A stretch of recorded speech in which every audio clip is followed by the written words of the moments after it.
हम सब जानते हैं कि आज वर्चुअल प्रेस कॉन्फ्रेंस के माध्यम से आप सबसे मिलने का मुझे सौभाग्य मिल रहा है।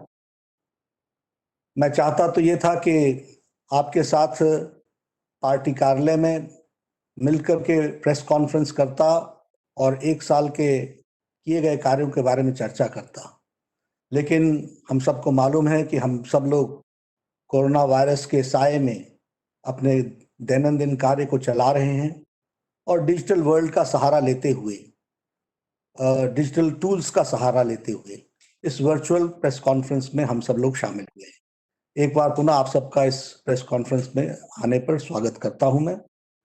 और प्रधानमंत्री मोदी जी के दूसरे कार्यकाल प्रथम वर्ष पूर्ण होने पर उनको अपनी ओर से और करोड़ों करोड़ हमारे भारतीय जनता पार्टी के कार्यकर्ताओं की ओर से उनको हार्दिक बधाई देता हूं और शुभकामनाएं भी देता हूं पार्टी के अध्यक्ष की दृष्टि से कि वह पूरी ताकत के साथ, जैसा उन्होंने पिछले 6 वर्षों में देश की सेवा प्रधानमंत्री के रूप में की है, उसी ताकत के साथ, पूरी शक्ति के साथ ईश्वर उनको शक्ति दे ताकि वो अच्छे से और पूरी ताकत के साथ देश की सेवा में जुटे रहे। हम सब जानते हैं कि यह जो समय गुजरा, यह अकॉम्प्लिशमेंट्स का, this has been a year of accomplishments and also we have faced unimaginable challenges also. और प्रधानमंत्री जी ने बखूबी सारी चीजों को फ्रंट से लीड करके देश को एक दृष्टि दी और देश की सेवा में कोरोना के वायरस के साए को भी ठीक तरीके से संभालने का काम किया है। ये सब हम लोग जानते हैं। हम यह भी जानते हैं कि मोदी जी के नेतृत्व में 6 साल में भारत स्वावलंबी हुआ, आत्मनिर्भर भारत और आत्मसम्मान के साथ भारत की छवि दुनिया में बनी है। यह मोदी जी के नेतृत्व के कारण हुआ है। हम यह भी जानते हैं कि पिछले 6 वर्षों में जो 7 दशक का गैप था, उस गैप को 6 सालों में पूरा करने का प्रयास हुआ है। पहले अगर हम देखें और हम इस बात को समझें कि पहले कार्यकाल में मोदी जी ने जहां इंफ्रास्ट्रक्चर पर काम किया और इंफ्रास्ट्रक्चर के साथ साथ लॉन्ग अवेटेड रिफॉर्म्स किए, वही तीव्र गति से दूसरे कार्यकाल में प्रथम वर्ष में तीव्र गति से बोल्ड डिसीजंस भारत की एकता और अखंडता के लिए, और उसी तरीके से सोशल जस्टिस, उसी तरीके से इकोनॉमिक जस्टिस और उसी तरीके से हार्ड डिसीजंस लेते हुए देश के आम व्यक्ति को, गरीब व्यक्ति को लाभ पहुंच सके, इसके प्रयोजन, इसके आयोजन प्रधानमंत्री मोदी जी ने 1 साल में किए। This government has been responsive, this government has been receptive and this government has the capacity to take decisions. ये सब हम लोगों ने देखा है। आज हम जब 1 साल पूरा कर रहे हैं तो हम ही नहीं, सारा विश्व कोरोना के साए में जी रहा है। और यह स्थिति कोरोना की दृष्टि से देखी जाए तो हम यह कह सकते हैं कि अन्य देशों के मुकाबले भारत ने मोदी जी के नेतृत्व में कोरोना की लड़ाई एक इस तरीके से लड़ी जिसमें भारत की स्थिति संभली हुई रही और बहुत हद तक उसको संभाल के रखा गया है। प्रधानमंत्री मोदी जी ने कोरोना की लड़ाई में जन भागीदारी, जन सहयोग, सबको साथ लेकर के चलना और उसके साथ साथ टाइमली एंड बोल्ड डिसीजंस लेना, ये मोदी जी की खासियत रही है। और इस कारण से हम ये भी देखते हैं कि जहां बड़े महाशक्तिशाली देश जो समस्याओं से घिर गए और वह भी अपने आप को कोरोना के सामने असहाय मानते हैं, वहां भारत देश ने कोरोना की लड़ाई इस प्रकार से लड़ी और इस तरीके से उस काम को संभाला। वो दूरदृष्टि थी प्रधानमंत्री जी की, जिसने समय पर लॉकडाउन किया और लॉकडाउन के कारण आज भारत की स्थिति संभली हुई परिस्थिति में हम सबको देखने को मिलती है। तो यह भी हम लोगों ने देखा है। अगर इसके साथ साथ हम कहें तो एक समय था जब लॉकडाउन किया गया तो उस समय कोरोना की टेस्टिंग फैसिलिटी सिर्फ 10,000 थी पर डे। आज 1,60,000 टेस्टिंग फैसिलिटी हो गई है।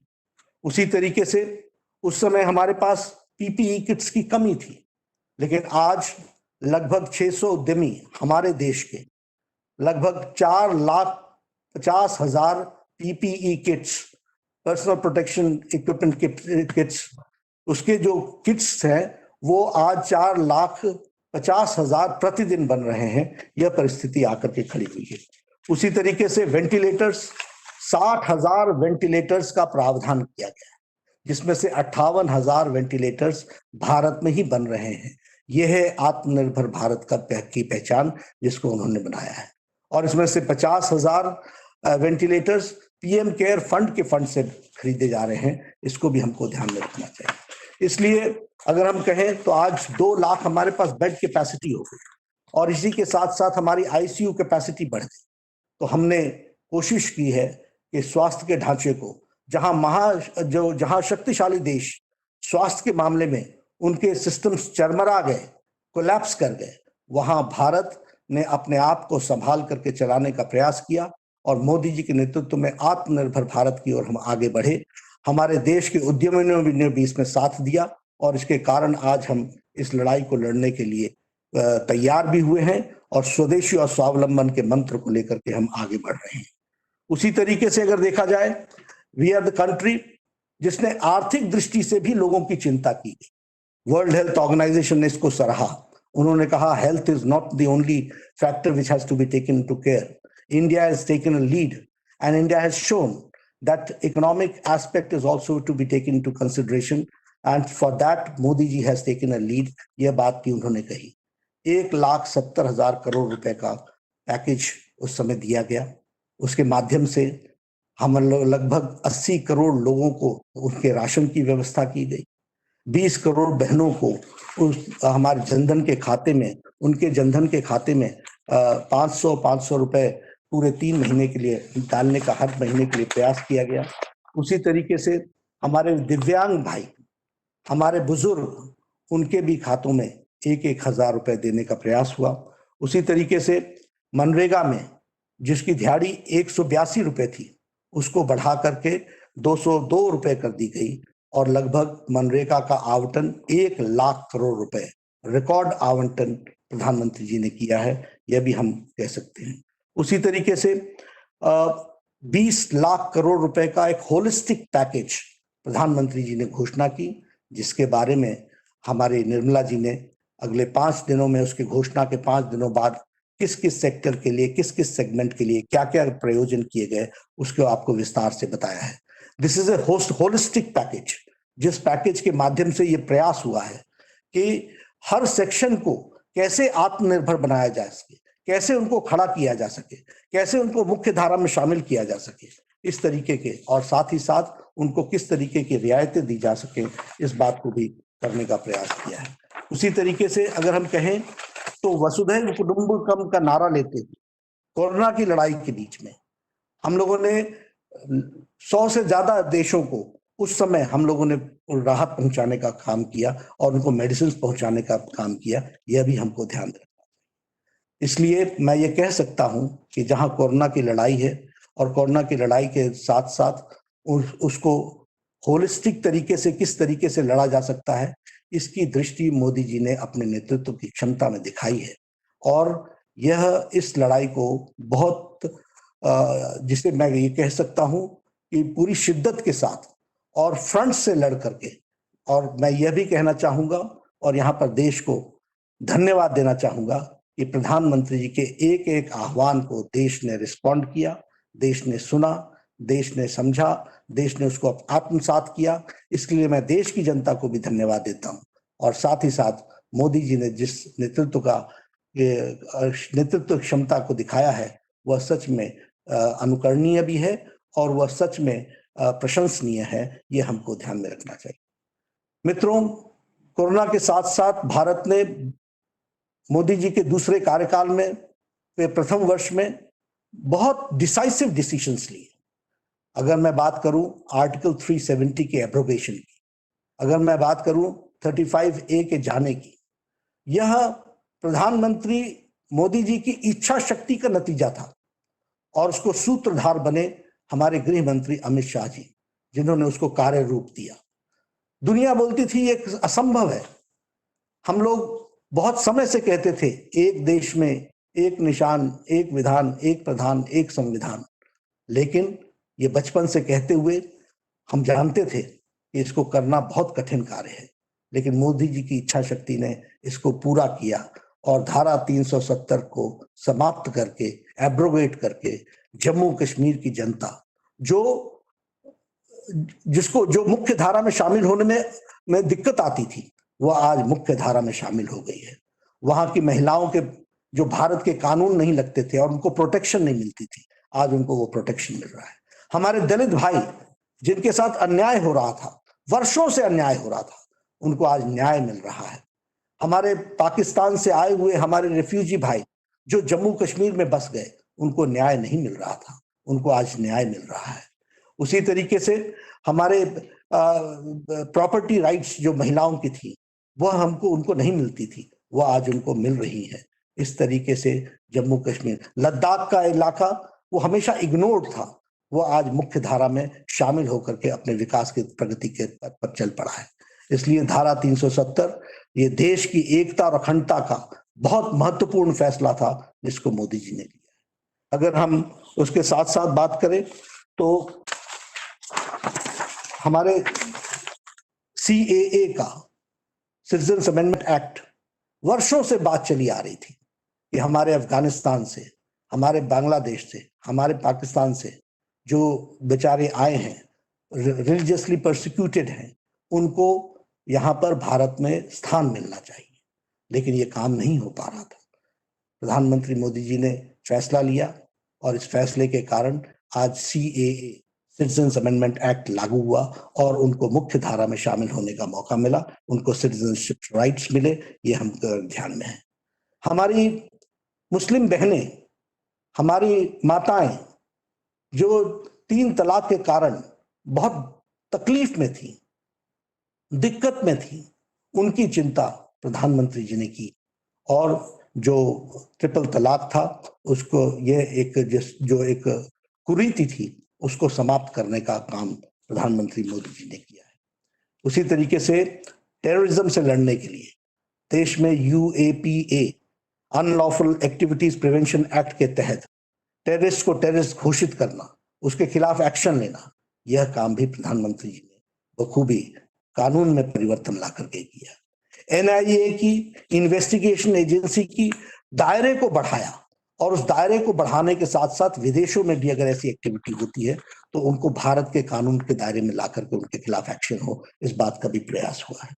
उसी तरीके से एक बहुत, जिसको कहते हैं बोल्ड डिसीजन, पॉक्सो का लिया गया, protection of children from sexual offence, उसमें डेथ पेनल्टी का काम किया गया, तय किया गया कि यदि कोई बच्चे के साथ दुष्कर्म करता है तो उसको डेथ पेनल्टी होगी। इस तरीके का कार्य को आगे बढ़ाया गया। यही नहीं, अगर हम बात करें इस छोटे से 1 साल के अंदर FDI के, सिविल एविएशन में FDI के परमिशन दी गई ताकि सिविल एविएशन की इंडस्ट्री आगे बढ़े और इस तरीके से देश की इकोनॉमी को गति मिले। हम लोगों ने, मोदी जी ने कॉर्पोरेट टैक्स को रिड्यूस किया। इस कॉर्पोरेट टैक्स के रिडक्शन के कारण बहुत नीचे तक मार्केट में पैसा का सर्कुलेशन के माध्यम को आगे बढ़ाने का काम किया। उसी तरीके से बैंक्स मजबूती से आगे खड़े होकर के लोगों की सेवा में जुटे, इसलिए बैंक्स का मर्जर करके बैंक्स को मजबूत बनाया, उनकी लेंडिंग कैपेसिटी को मजबूत बनाया, NPO को कम किया और लेंडिंग कैपेसिटी को आगे बढ़ाने का काम किया। अभी कोरोना के साए में ही NBFC लोन्स पर जो मॉरिटोरियम लगाया, उससे भी लोगों को राहत मिली है। उसी तरीके से कंपनीज एक्ट में परिवर्तन किया गया। कंपनीज एक्ट के परिवर्तन के कारण आज कंपनी सुविधा के साथ और हिम्मत के साथ अपनी बिजनेस एक्टिविटी को आगे बढ़ा सकते हैं, तो इस बात को भी ध्यान में रख करके किया गया। इजी लोन अरेंजमेंट्स इसी 20 लाख पैकेज में भी किया गया है MSME सेक्टर के लिए। और हम जानते हैं कि त्रिपुरा में ब्रू रियांग की समस्या बहुत लंबे समय से चल रही थी, लेकिन उस समस्या का कोई समाधान नहीं हो पा रहा था। हमारे गृह मंत्री जी ने मोदी जी के नेतृत्व में एक बहुत बड़ा फैसला लिया और जिसको कहते हैं सबका साथ, सबका विकास, सबका विश्वास। ये ब्रू रियांग बहुत छोटी जनसंख्या वाले लोग थे, लेकिन इनके लिए भी व्यवस्था की गई और इनकी भी समस्या का सुझाव किया गया। ये हम आपके सामने शेयर करना चाहते हैं। उसी तरीके से बोडोलैंड और बोडोलैंड की समस्या लंबे समय से चल रही थी, उसका भी समाधान किया गया। हमारे जो regional cooperation of economic partnership का आरसेप का विषय था, यह किसानों के खिलाफ था, ये उद्यमियों के खिलाफ था, ये मध्यम उद्यमियों के खिलाफ था। प्रधानमंत्री जी ने स्टैंड लेकर के आरसेप से अपने आप को अलग किया और यह देश के हित में फैसला इतना बड़ा लिया, वो हम सब जानते हैं और उसके लिए भी मैं उनको बधाई देता हूं।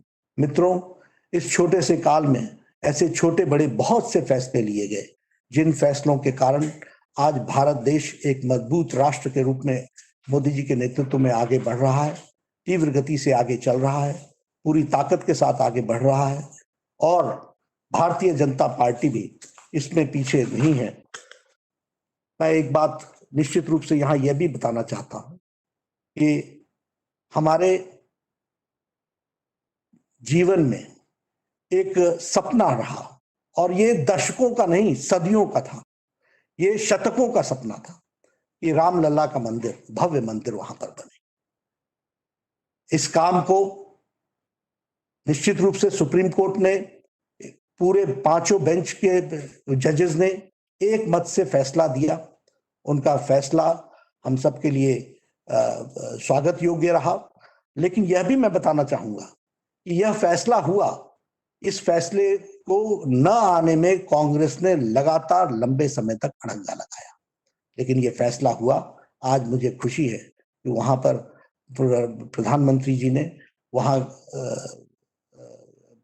श्री राम तीर्थ स्थल का एक ट्रस्ट का, उसको जमीन को आवंटित करके उस ट्रस्ट को हैंडओवर कर दी है। अब वहां पर भव्य राम मंदिर बनेगा, यह बात मैं आपको बताना चाहता हूं। मित्रों, ऐसी इस छोटे से कार्यकाल में इतने बड़े बड़े काम हुए और मैं ये जरूर कहना चाहूंगा कि भारतीय जनता पार्टी प्रधानमंत्री जी के साथ मिलकर के इस काम को नीचे तक पहुंचाने का काम कर रही है। आज भारतीय जनता पार्टी ने तय किया है, आज प्रधानमंत्री जी ने, आप लोगों ने देखा होगा, प्रधानमंत्री जी ने एक चिट्ठी देश के नाम संदेश भेजा है। इस देश के नाम संदेश जो भेजा है प्रधानमंत्री जी ने, इसको हमारे कार्यकर्ता 10 करोड़ परिवार तक पहुंचाने वाले हैं।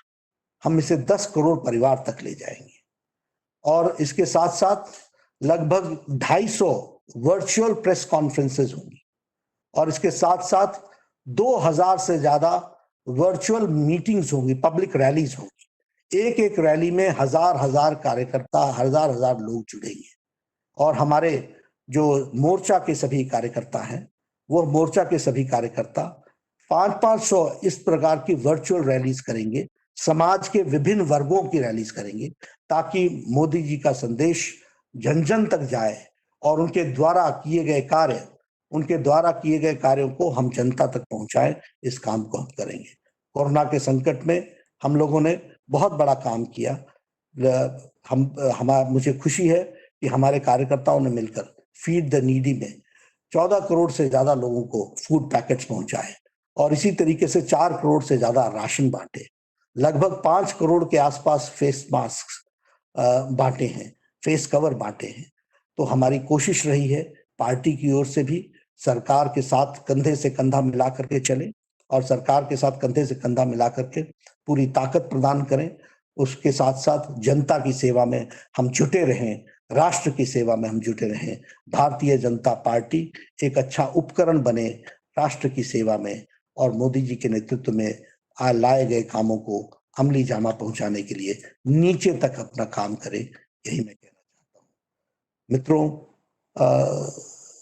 आज 1 साल के पूर्ण होने पर हम इस वर्चुअल प्रेस कॉन्फ्रेंस में आप सबसे हमने बातचीत की, कुछ मुद्दों को हमने छूने का प्रयास किया, आपसे चर्चा की है। निश्चित रूप से एक प्रयास हम लोग कर रहे हैं ताकि इस कोरोना के साए में भी देश तीव्र गति से आगे बढ़े और देश और हम पार्टी के लोग, पार्टी के कार्यकर्ता एक अच्छा उपकरण बन सके देश सेवा में, यही मुझे कहना है। धन्यवाद। धन्यवाद माननीय अध्यक्ष जी। मीडिया के सभी मित्र हमारी इस पत्रकार वार्ता में हमसे जुड़े हुए हैं। जो मीडिया के मित्र प्रश्न पूछना चाह रहे हैं, मैं उनसे कहूंगा कि वो अपना नाम चैट बॉक्स के अंतर्गत डाल दें ताकि उनके नाम को बुलाया जा सके। और मैं पार्टी के सह मीडिया प्रभारी संजय मयूख जी से कहूंगा कि वो जो जो मीडिया के मित्रों ने प्रश्न के लिए नाम दिए हैं, कृपया उनके नाम लेना शुरू करें। संजय जी। नमस्कार मित्रों, अब आप चैट बॉक्स और हमारे मोबाइल पे भी एसएमएस कर सकते हैं। यदि कोई असुविधा हो तो मैं आपके नाम को पुकारूंगा। तो सर्वप्रथम श्री ऐश्वर्य कपूर, रिपब्लिक टीवी।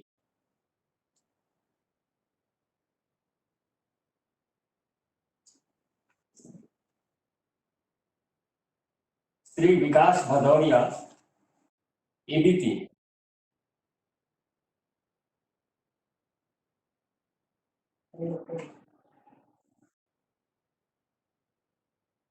विकास जी, मैंने आपको अनम्यूट किया है, अनम्यूट करके अपनी बात रखें।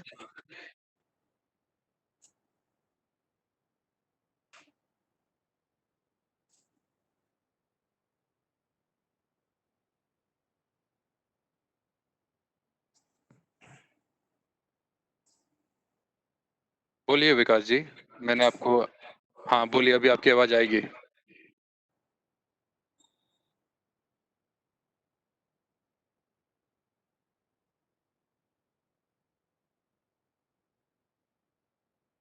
ऐसी कोई टेक्निकल प्रॉब्लम क्या?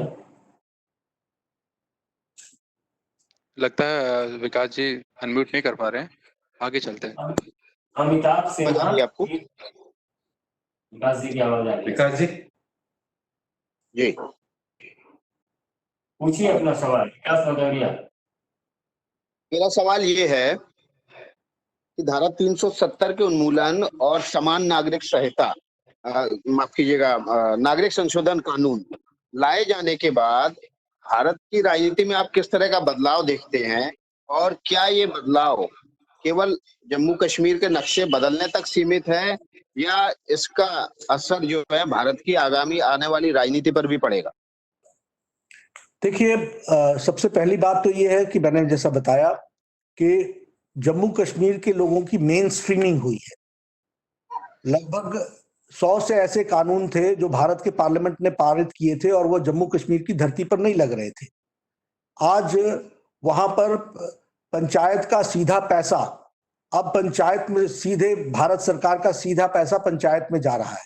इसके पहले ही वो जम्मू कश्मीर की ट्रेजरी पर जाता था और जम्मू कश्मीर की ट्रेजरी डिसाइड करती थी कि देना है कि नहीं देना है, देना है तो कितना देना है। मेन स्ट्रीमिंग इस प्रकार से हुई कि अब वहां पर सीधे वो पैसा जा रहा है। उसी तरीके से जो लोग वहां पर डिप्राइव्ड थे उनको उनको उनके अधिकार मिल गए, महिलाओं को अपने अधिकार मिल गए, हमारे दलित वर्ग को अपना अधिकार मिल गया। तो ये जो मेन स्ट्रीमिंग नहीं हो रही थी वो मेन स्ट्रीमिंग हुई है। और निश्चित रूप से अगर देश की राजनीति की दृष्टि से देखें तो सारे देश की इच्छा थी कि धारा 370 एब्रोगेट होना चाहिए। वो धारा 370 एब्रोगेट हुआ है तो देश में भी, देश का भी मनोबल बढ़ा है और यह भी ध्यान में आया है कि मोदी जी के नेतृत्व में सरकार ऐसे चलेगी, what is right and it will be implemented, and there will be no compromise on it. यह राजनीतिक दृष्टि से लोगों को समझ में आया है। इससे पहले का वातावरण क्या होता था? चलता है, चलेगा, देखेंगे, सोचेंगे, अटकाना, लटकाना, भटकाना। अब ना भटकेंगे ना लटकाए जाएंगे, अब सारे काम समय पर और ठीक ढंग से होंगे। There is a cultural change in the political arena. Akhilesh Kumar Singh, Times of India. नागरिकता संशोधन कानून का जवाब नहीं आया मेरा। वो निश्चित रूप से लोगों को बहुत खुशी हुई है कि वो मुख्य धारा में शामिल हुए हैं और लोगों ने बड़े स्पष्ट शब्दों में कहा है इस बात को। Akhilesh Kumar Singh ji, times of India.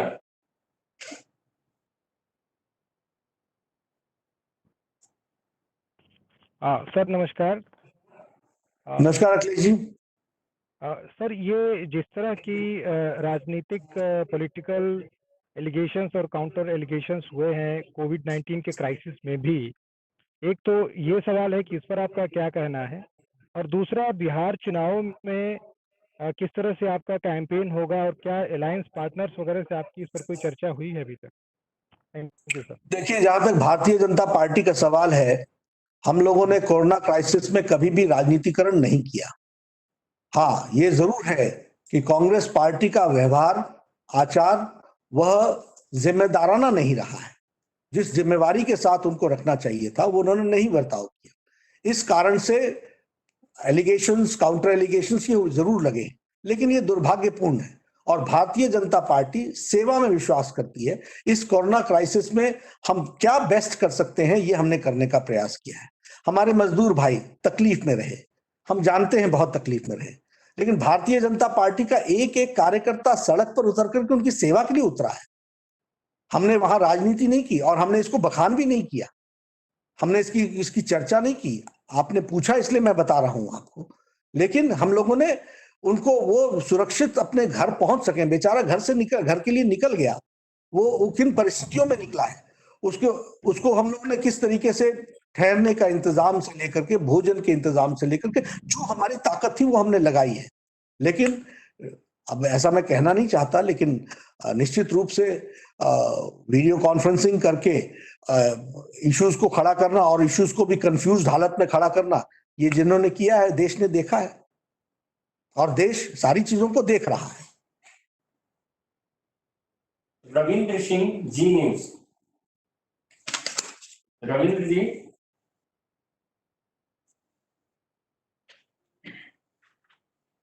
Dinesh ji, Ravindra जी को।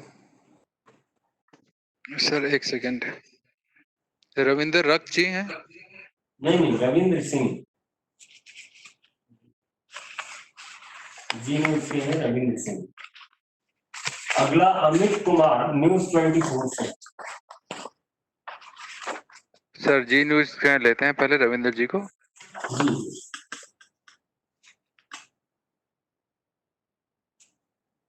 रविंद्र जी बोलिए, आपका माइक खोल दिया गया है, आप बोलिए।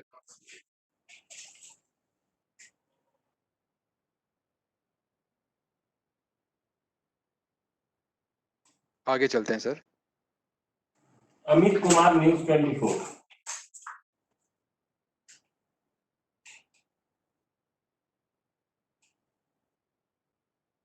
उससे आगे हैं Shailendra Mishra, DD news.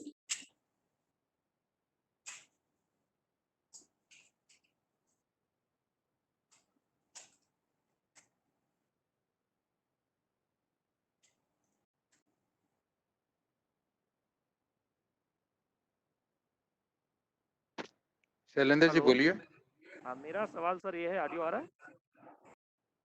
Hello थोड़ी आवाज बढ़ा दीजिए। सर, मेरा जोर सवाल से ये बोलिए शैलेंद्र जी। हाँ, सर मेरा सवाल ये है कि जितने बोल्ड फैसले देखने को मिले इस एक साल में, तो क्या ये उम्मीद किए जाए कि आगे भी जो बीजेपी की विचारधारा से जुड़े जो फैसले रहे हैं वो फैसले देखने को मिलेंगे? इस तरह से जो 5 साल रहा है और ये 1 साल जो दूसरे कार्यकाल का रहा है, उसे आप अलग मानते हैं? ये शैलेंद्र जी, प्रश्न थोड़ा सा रिपीट करें और जरा जोर से बोलें। सर मेरा सवाल ये है कि 5 साल का जो पहला कार्यकाल रहा और ये जो 1 साल का कार्यकाल अभी पूरा हुआ है, इसको किस तरह से अलग देखते हैं? और जिस तरह से जो बोल्ड फैसले हुए जिसका आपने जिक्र किया, तो क्या यह माने कि बीजेपी की विचारधारा से जुड़े जो तमाम अन्य बहुत बोल्ड मुद्दे हैं, उन पर भी सरकार आगे बढ़ेगी, उन पर भी आगे बढ़ने की संभावना है, खासतौर पर अगर समान नागरिक संहिता जैसे मुद्दों की बात करें तो? देखिए, जहां तक 2014 की बात हम करें, तो मोदी जी ने जब देश की बागडोर संभाली, तो उस समय स्थिति जिसको बोलते हैं कि सारे सिस्टम्स एक तरीके से पैरालाइज थे, और पैरालाइज के साथ साथ जड़ मूल से एकदम जिसको बोलते हैं कि स्टैंड स्टिल पर आ गए थे। मोदी जी ने हर विषय को एक मोमेंटम दिया, एक तेजी लाई, और उसके साथ साथ पॉलिटिकल कल्चर ऑफ गवर्नेंस इसको भी चेंज किया। कैसे पॉलिटिकल डिसीजंस के माध्यम से गवर्नेंस को काम करने लायक बनाते हैं और काम लिया जाता है और काम को आगे बढ़ाया जाता है, मंजिल तक पहुंचाया जाता है, इस काम को किया। जब मोदी जी दूसरी बार आए हैं, तो the government was in full momentum. वो एक मोमेंटम में थी, एक पेस में रही है, और उस पेस के कारण आपको ध्यान में आया होगा कि वेरी बोल्ड डिसीजंस, और आपने भी देखा होगा कि इतनी बड़ी जनमत मोदी जी को मिला, उसको ध्यान में रखते हुए जो आशाएं और आकांक्षाएं थी उसको पूरा करने के लिए बिफोर टाइम चीजों को भी करने का प्रयास हुआ है। तो यह बोल्ड डिसीजंस में हम मोदी 2 में जब हम गए हैं, जब हम दूसरे कार्यकाल में गए हैं, तो सरकार और पार्टी पूरी ताकत के साथ एक मोमेंटम में रही है, और उस मोमेंटम के कारण डिसीजंस को और फैसले हुए हैं। जहां तक आइडियोलॉजिकल प्रश्न के अन्य मुद्दे हैं, निश्चित रूप से पार्टी और सरकार जो है वो समय समय पर सारी चीजों की चिंता करेगी। जो मैनिफेस्टो में हम लोगों ने कहा है, जो हम लोगों ने अपने विजन डॉक्यूमेंट में भी कहा है, उसको पूरा करने के लिए हम अग्रसर होंगे। नवीन जी का मैसेज आ रहा है बार बार, वो अनम्यूट करिए उनको, वो सवाल पूछना चाहते हैं। रविंद्र सिंह जी ने। सर जी न्यूज से एक अकाउंट लॉगिन है, मैंने उनको अनम्यूट कर रखा है, और हाँ। अमित जी को भी मैंने अनम्यूट कर रखा है। आप दोनों में से जो भी अपना सवाल पहले पूछना चाहें अपनी बात रख सकते हैं।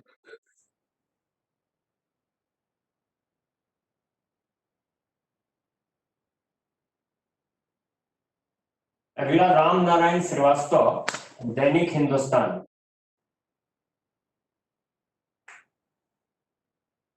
हेलो हेलो हेलो, हाँ, आवाज आ रही है? हाँ, अमित बोल रहा हूँ। हाँ जी। हाँ, ये नड्डा जी, मेरा सवाल ये है कि प्रधानमंत्री मोदी जी ने जो चिट्ठी लिखी है उसमें उन्होंने कहा है कि जो 2019 में 14 में सरकार बनी थी एक उम्मीद के साथ बनी थी, अब जो है वो सपने साकार करने के लिए है। तो जो लेकिन कोविड की वजह से जो लोगों में एक परेशानी हुई, क्या आपको लगता है कि ये सपना जो था उसको पूरा करने में कहीं मुश्किल आएगी, या फिर उस ऐसे समय में जब लोग निराश हैं तो उनके सपने को पूरा करने के लिए ये सरकार कैसे आगे बढ़ेगी ताकि लोगों का सपना पूरा हो सके? साथ ही साथ एक छोटा सवाल ये भी है कि आपने खुद भी 200 से ज्यादा वीडियो कॉन्फ्रेंसिंग की, लोगों को इस कोविड के समय में अपने कार्यकर्ताओं को आगे बढ़ाया, तो लेकिन लड़ाई बहुत लंबी है। तो आने वाले समय में पार्टी किस तरह से आगे बढ़ेगी ताकि लोगों की मदद भी हो सके, लोगों को मोटिवेट भी किया जा सके? देखिए, सबसे पहली बात तो ये है कि अब कोरोना का जो संकट और संक्रमण रहा है, ये अनइमेजिनेबल रहा है। किसी ने भी इसकी कल्पना नहीं की थी, ये अकल्पनीय रही है। इस कारण से सभी चीजों की गति में एक ठहराव सा आया, धीमी हुई है, इसमें कोई दो राय नहीं है। लेकिन जिस तरीके से भारत अब कोरोना के साथ जीने की मंशा बनाते हुए आगे बढ़ रहा है, और उसके साथ साथ अपनी कैपेसिटीज को भी, हेल्थ इंफ्रास्ट्रक्चर में भी कैपेसिटीज को इंप्रूव कर रहा है, तो निश्चित रूप से इन दोनों के साथ हम आगे बढ़ने का प्रयास करेंगे। है सब कुछ एक्सपेरिमेंट ही, हर दिन नए तरीके इजाद करने पड़ते हैं, क्योंकि ये अनइमेजिनेबल क्राइसिस रहा और इसके रिपरकशंस भी अनइमेजिनेबल रहे हैं। इस अनइमेजिनेबल रिपरकशंस को उस नए तरीके से एड्रेस करने का प्रयास दैनंदिन हम लोगों ने किया है, भारत की सरकार मोदी जी के नेतृत्व में कर रही है, तो उसी तरीके से उसको हम आगे बढ़ाने का प्रयास करेंगे। हाँ, यह जरूर है, देश मोदी जी के साथ खड़ा है, और उनकी ताकत का उपयोग करते हुए मोदी जी सारे सपनों को साकार करेंगे, ये हमारा विश्वास है। जहां तक पार्टी का सवाल है, पार्टी वर्चुअल मीटिंग के माध्यम से नीचे तक एक्टिवेट हुई है, लेकिन इस एक्टिविटी को हम रोकने वाले नहीं है। यह जिसको कहा जाए डिजिटल वर्ल्ड के माध्यम से ही हमने इस बात को आगे बढ़ाया है। अब हम ही नहीं, सबको इसका उपयोग करना पड़ेगा, लेकिन हम इसका ज्यादा से ज्यादा उपयोग करेंगे, और इसके माध्यम से जनता से कनेक्ट नहीं छूटे, इस बात की जनता के साथ हम जुड़े रहें और जनता की सेवा में हम लगे रहें, इस बात के लिए हम प्रयासरत होंगे। इसीलिए मैंने आपसे कहा कि 1000 से ज्यादा वर्चुअल रैलीज होंगी, 1000 से ज्यादा, और ये 2000 से ज्यादा वर्चुअल रैलीज होंगी। उसी तरीके से 500 से ज्यादा वर्चुअल रैलीज हमारे मोर्चा विभिन्न सेक्शंस के साथ करेंगे। तो पार्टी को डिजिटली ही आगे ले जाना पड़े तो हम उसके लिए भी तैयार हैं, और उसको हम पूरे आगे बढ़ाने का प्रयास कर रहे हैं। अमिताभ सिन्हा जी, टीवी 18।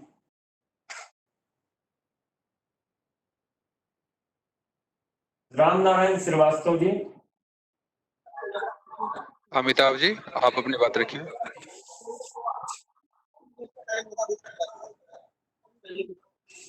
अमिताभ जी, आपकी आवाज आ रही है, आप बोलिए।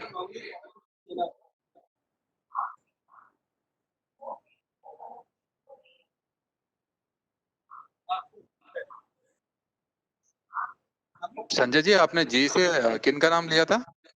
रविंद्र सिंह, वो लगातार मुझे मैसेज भेज रहे हैं कि मुझे अनम्यूट नहीं किया गया। सर क्योंकि इनके नाम से तो वो लॉगिन नहीं है, वो किसी दूसरे नाम से लॉगिन हो। आप अगला बताइए सर। अमिताभ जी, उनको हमारी आवाज जा रही है बट वो अपनी बात रख नहीं पा रहे हैं, उनका माइक भी चालू है। राम नारायण श्रीवास्तव जी, हिंदुस्तान।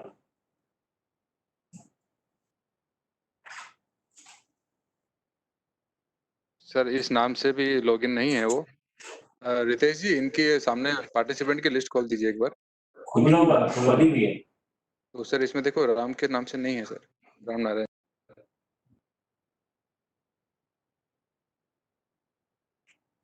सर इसके अलावा रविकांत राय जी ने अपना रेज हैंड किया है, प्रदीप कुमार जी ने किया है। जी ठीक है, मैं देख रहा हूँ, मेरे सामने है। तो निस्तुला जी हैं, निस्तुला।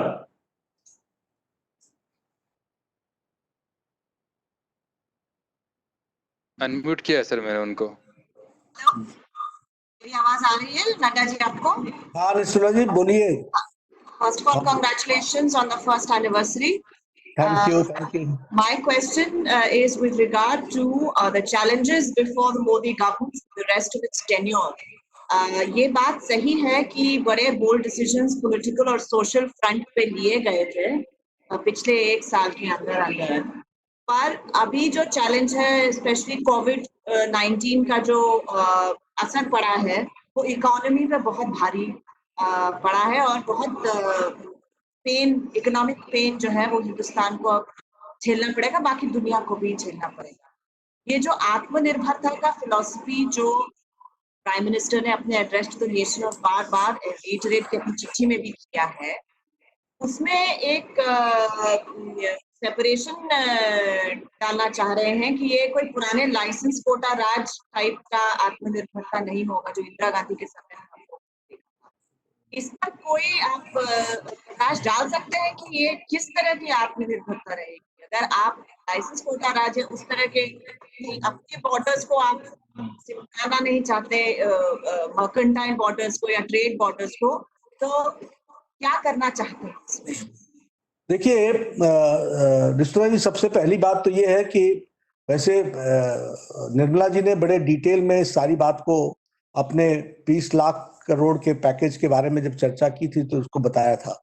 लेकिन मैं आपको एश्योर करना चाहता हूं कि आत्मनिर्भर भारत का कहने का मतलब ये है कि भारत के उद्यमियों को प्रोत्साहित करते हुए हम आत्मनिर्भर बने, इस बात को हम प्रयासरत रहें। लेकिन हमारी कोई नेगेटिविटी लेकर के चलने का उद्देश्य नहीं है। वी डोंट, और हम कोई गोइंग बैक टू करने के पीछे हटने का विषय नहीं है, कोई लाइसेंस कोटा राज लाने का विषय नहीं है। हमारे लोगों को प्रोत्साहन मिले इसकी चिंता करने की जरूरत है और वह चिंता करते हुए हम आत्मनिर्भरता की ओर बढ़ेंगे। But our approach will be progressive, not regressive. We will be having progressive thinking and उसी को हम आगे बढ़ाएंगे। जी पौलमी शाह, इंडिया टुडे। पौलमी शाह।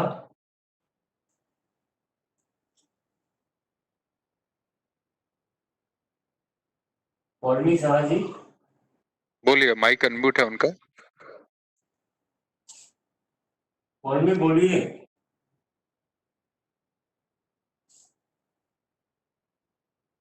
रामनारायण जी।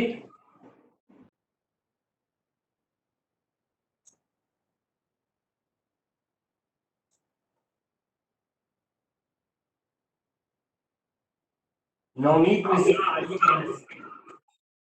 हेलो।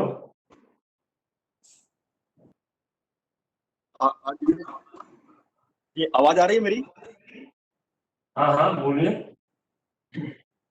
आ रही आवाज जी, जिस तरीके से सरकार ने पिछले एक वर्ष में प्रदर्शन किया है और कई ऐतिहासिक और बड़े फैसले लिए हैं, क्या आपको लगता है कि 2024 का रास्ता भी आसान हो गया है, सरकार हैट्रिक मारेगी? देखिए, हम लोग सरकार में काम इसलिए नहीं करते हैं कि हम सरकार में वापस आने का दृष्टि को सामने रख करके, हम देश सेवा लेकर के काम करते हैं, राष्ट्र सेवा लेकर के काम करते हैं।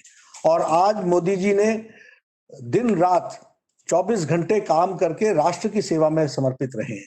और इसी बात को लेकर के हम पार्टी में भी कार्यकर्ताओं को इसी तरीके के संस्कार देने का काम करते हैं कि हम सब लोग राष्ट्र की सेवा में लगे रहें। राजनीति चुनाव के समय की जाती है, हर समय राजनीति करने का उद्देश्य नहीं है, हर समय लोगों की सेवा करने का उद्देश्य है। और जी हैं दिनेश जी लाइन पर? हाँ सर, वो हमारे साथ जुड़े हुए हैं, लेकिन मैंने उनको अनम्यूट भी किया, बट उनको शायद कुछ तकनीकी दिक्कत आ रही होगी। श्रीवास्तव जी सर, वो इस नाम से लॉगिन नहीं है, किसी और नाम से लॉगिन है तो पता नहीं चलेगा। अच्छा, विकास चंद्रा।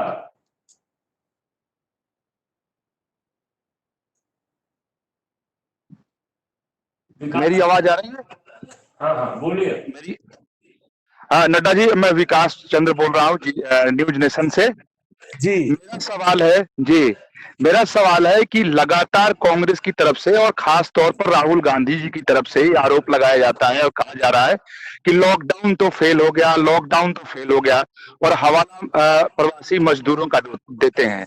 तो आप क्या मानते हैं, किस वजह से बार बार कांग्रेस की तरफ से इस तरह के आरोप लगाए जाते हैं कि लॉकडाउन तो फेल हो गया? प्लान बी क्या है? ऐसा है कि राहुल गांधी जी की गहराई से इन सब चीजों पर समझदारी नहीं, कम है उनकी। वो इन विषयों को गहराई से समझ नहीं पाते हैं और इस कारण से वो इस तरीके के स्टेटमेंट्स देते रहते हैं जो खुद कंफ्यूजिंग होते हैं। कभी कहते हैं कि लॉकडाउन जल्दी लगा दिया, कभी कहते हैं कि लॉकडाउन उठा क्यों नहीं रहे हैं, कभी कहते हैं कि केसेस बढ़ रहे हैं तो उठा क्यों रहे हैं। तो his statements are only for politics and for political ends.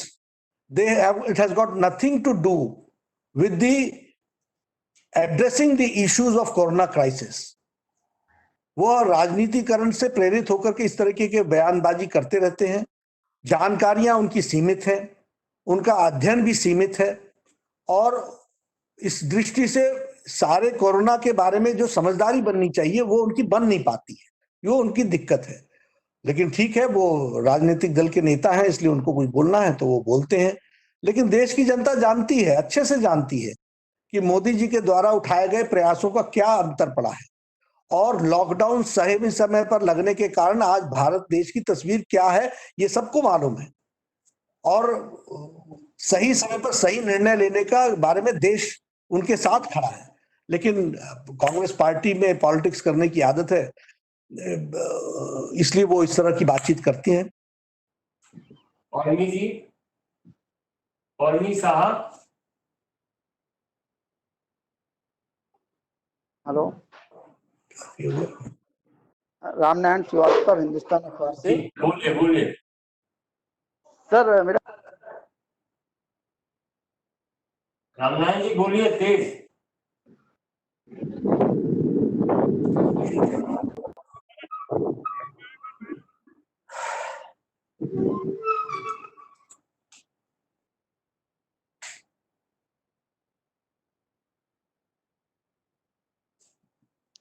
Ramnarayan जी बोलिए।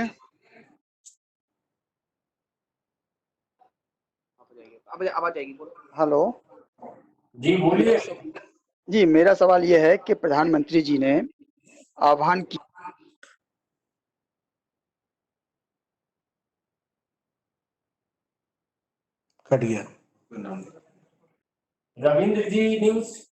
Ravindra Singh Zee news.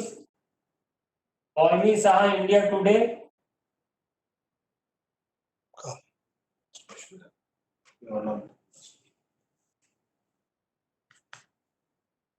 नहीं सर, इन दोनों से संपर्क नहीं होगा। रामनारायण जी का लगा दीजिए। रामनारायण जी का सर माइक चालू है, उन्हीं को बोलना है। रामनारायण जी आप अपनी बात रखिए, माइक वापस बंद मत कीजिए। अभी चालू है, आप अपनी बात रखिए। जी सर। रामनारायण जी नमस्कार। सर नमस्कार। सर, प्रधानमंत्री जी ने आह्वान किया है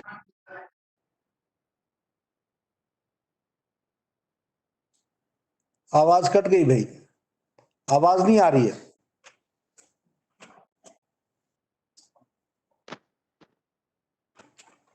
सर कुछ इशू लगता है उनके डिवाइस में।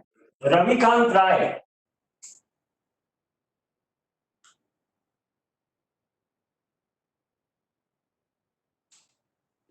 नड्डा जी नमस्कार, रविकांत बोल रहा हूँ न्यूज नेशन से। मेरी आवाज मिल रही है आपको? जी मिल रही है, बोलिए रविकांत जी।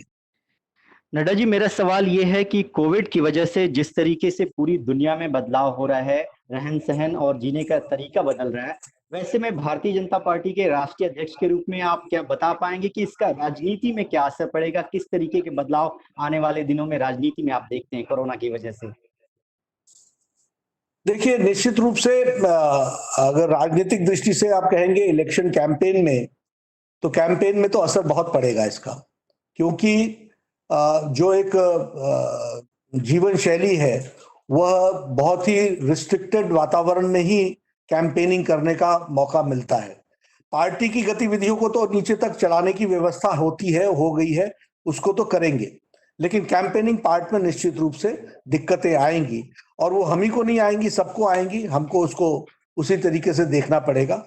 लेकिन हाँ, इसके कारण हमें सोशल डिस्टेंसिंग, मास्क न लगाना, ऐसा नहीं करना है। हम आपसे भी निवेदन करेंगे, सब लोग स्वस्थ रहें और जागृत रहें, सजग रहें, इसकी आवश्यकता है।